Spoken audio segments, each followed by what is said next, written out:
نشوف الحالة دي مع بعضينا. A 10-year-old boy with 1 week of vague abdominal pain. طفل عنده 10 سنين وبقاله أسبوع vague abdominal pain و 24 hour of swinging pyrexia، يعني بقاله 24 ساعة بدأت تجيله swinging pyrexia وتندرنس وفيرم فيرم ماس في الرايت إلياك فوسا. يعني بعد فيج ابدومينال بين اسبوع بدا يجي له بايركسيا بتعلى وتوطى سوينجينج بايركسيا، و في الرايت إلياك فوسا لقينا ماس كانت تندر. choose the single most likely abdominal mass. هو حاطط appendix mass femoral hernia وانجوينال هيرنيا وليمفوما وبالبابل بلادر. مع الاعراض دي واحد طفل وابدومينال بين وبعدها ماس وسوينجينج بايركسيا بتعلى وتوطى كده هكتك وتندر ماس في الرايت إلياك فوسا، دي تيبيكال تمشي مع ابنديكولار ماس اللي هي زي نوع من الابنديكولار ابسس نقدر نقول اتكون بيتخلق بعد حالات الابندسايتس. بيبقى بيتكون هنا هوت الماس دي لما يحصل بيرفوريشن بيحصل لوكاليزيشن من الاومنتم وتبدا يترسب فايبرين حواليها ويتخلق ويتكون ابنديكولار ماس. دي بتحصل في حوالي 7% في العيانين البريزنتنج ويز اكيوت ابندسايتس، وده شكلها في الراديولوجي السيتي سكان مبين ادي ابنديكولار ماس في حاله بعد ابندسايتس. فتيبيكالي الفيتشرز دي المذكوره بالفيج abdominal pain followed by tender mass في الرايت إلياك فوسا وهيكتيك temperature، ده تيبيكال بتاعه الابنديكولار mass. The patient's nurse places a peripheral intravenous catheter in a 15 kilogram 4 years old male and requests orders for fluid type and rate. يعني النيرس حطت peripheral intravenous catheter في طفل وزنه 15 كيلو. Which of the following is the most appropriate initial choice, both fluid and amount, for volume resuscitation in this patient؟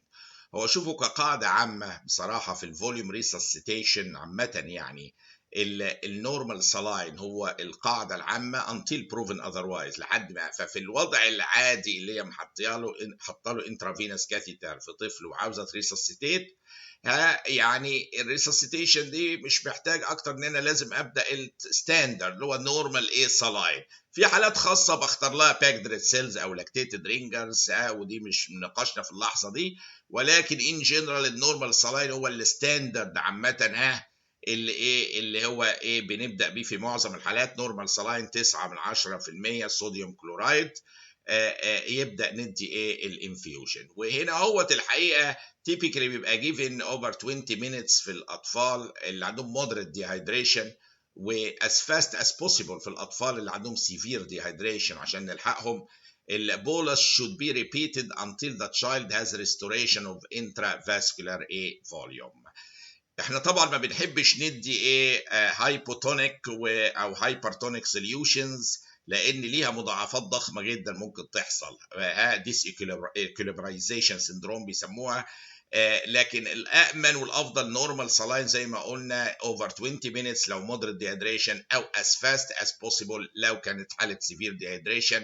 بنعتمد دايما في المرحله الاولى الاساسيه على النورمال سلاين، ده الستاندرد المعروف.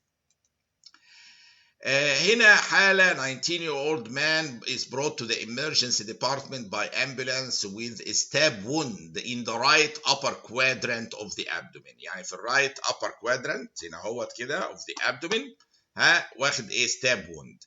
A fast scan shows free fluid، طبعا blood bleeding حصل ممكن نلاقي free fluid, and the patient is taken to the operating room for an exploratory laparotomy. The findings are a non-bleeding laceration of the right lobe of the liver and gallbladder laceration.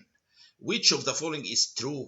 يعني هو حاطط سؤال في الكيس في الموضوع ده عامة، يعني ايه الجملة من دي اللي true؟ The gallbladder injury can be treated with cholecystectomy. Isolated gallbladder injuries are uncommon. الحقيقه طبعا الاجابه دي كوريكت 1,000,000%، يعني حتى لو ما شفتش قوي الباقي دي يقينيا كوريكت. ايزوليتد ار انكومن. طبعا هي هتبقى كومن ازاي لما تيجي نشوف الاناتومي؟ ادي الجول بلادر وستاب ووند. يعني هتيجي ازاي بقى في الجول بلادر وما تقطش في الليفر ولا في الديودينم ولا توصل لاكتر من كده؟ يا صعب جدا تبقى ايزوليتد في ستاب ووند. فهو جراحيا الجول بلادر انجري غالبا بتبقى ايه معاها ايه حاجه تانية حواليها في الليفر ديودينم الى اخره.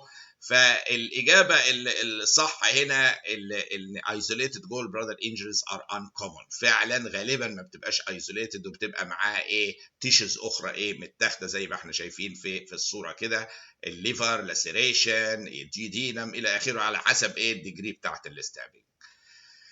هنا عندي كيس واحد عنده 37 سنة presented لليورولوجي department having been referred from the fertility services. يعني عنده مشكلة في الفيرتيليتي وودوه لليورولوجي department. He has had multiple failed attempts to conceive a child with his partner. Of note, he experiences dragging sensation with his right testicle. مهم قوي الكلمة دي dragging sensation، في حاجة نازلة كده حاسة بكلمة dragging sensation في right testicle which often causes him discomfort. مبقاش مستريح منها.